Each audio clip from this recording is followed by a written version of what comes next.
பாரம்பரியத்தில் புதுமை உங்கள் சௌந்தரியம். இன்னைக்கு நம்ம பார்க்கக்கூடிய கலெக்ஷன் வந்து காதி காட்டன் வித் கலம்கரி பிளவுஸ்ங்க.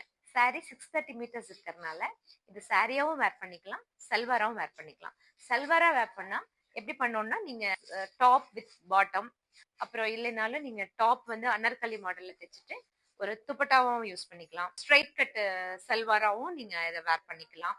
நீங்க லெகின்ஸ் போட்டுக்கலாம், பட்டியாலா போட்டுக்கலாம், பெலோசோ பேண்ட் போட்டுக்கலாம், ஸ்ட்ரைப்ஸ் பேண்ட் போட்டு எல்லா ஆப்ஷன்ஸ்க்கு இது பண்ணும். நீங்க இது பாத்தீங்கன்னா மேக்சிமம் இது பியோர் காட்டனுங்கிறதுனால நம்ம சிந்தட்டிக் ஷால் யூஸ் பண்ணாம, நீங்க என்ன என்ன என்ன கேட்டீங்கன்னா நான் ஒரு ஐடியா சொல்லலாம். எப்படின்னா, நீங்க ஷாலும் டாப்பாவும் இதை தைச்சுக்கோங்க, ரொம்ப அழகா இருக்குங்களா. இது ரொம்ப 2 in 1ங்க. சாரி பர்பஸ்க்கும் நல்லா இருக்கும், சல்வார் பர்பஸ்க்கும் நல்லா இருக்குங்க. இந்த மாதிரி யூனிக் கலெக்ஷன்ஸ் எல்லாம் பார்க்கணும்னா நம்ம சௌந்தரியம் பேஜை ஃபாலோ பண்ணுங்க. ஸ்கிரீன்ல தெரிய நம்பருக்கு வாட்ஸ்அப் பண்ணுங்க, மெசேஜ் பண்ணுங்க, கால் பண்ணுங்க. தேங்க்யூ.